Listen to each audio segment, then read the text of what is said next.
Hi friends, আজ আমি Banalata YouTube চ্যানেলের পক্ষ থেকে এসেছি। আজ আপনাদের একটা গুরুত্বপূর্ণ গাছ দেখাবো,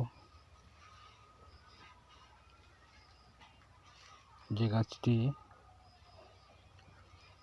বশীকরণ।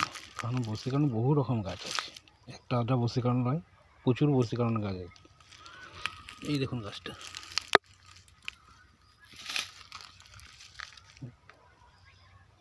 এটাকে অনেকেই ঘাস ফুলের মতন বলে। এই গাছটি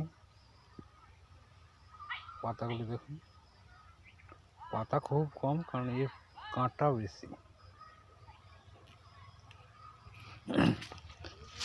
এই গাছটি অমাবস্যা যে কিংবা পূর্ণিমায় তুলবেন, তুলে অমাবস্যায় পূর্ণিমায় তুলে চান টান করবে শুদ্ধ আচরে গাছটিকে তুলবেন।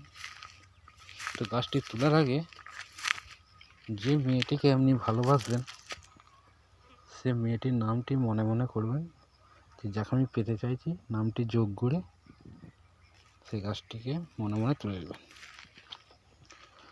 অমাবস্যায় তুললে অমাবস্যা ধরেই বাঁধবেন, কোমরে বেঁধে নেবেন। দিয়ে ও যে শিকড়টি আছে, শিকড়টিকে শিলে কি ইয়েতে বাঁধবেন। আর গাছের যে ফলগুলি পাবে, ফলগুলিকে নিয়ে মাদুলি ভরবেন না, গাছের শিকড়টিকে নিয়ে ওটা তিলক ব্যবহার করবেন। ওর সঙ্গে আরেকটা জিনিস দেবেন, হলদে সর্ষে। কালো সর্ষে দিলে কিন্তু হবে না, হলদে সর্ষে। আর ওই ঘাস গাছটিকে নিয়ে এসে ফলগুলোকে ওর সঙ্গে করবেন, দিয়ে আপনাকে ওটা শিলে বেটে ওটা তিলক করবেন। আর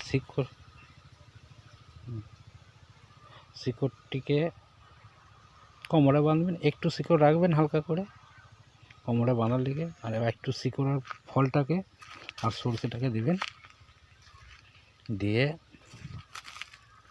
আপনার এদিক ঠিক করবেন। ঠিক করলে দেখবে যে মেয়ের নামে করবে, সেই মেয়ে আপনার বশীভূত হয়ে যাবে। ভালো লাগবে একটু লাইক সাবস্ক্রাইব করবেন। ধন্যবাদ।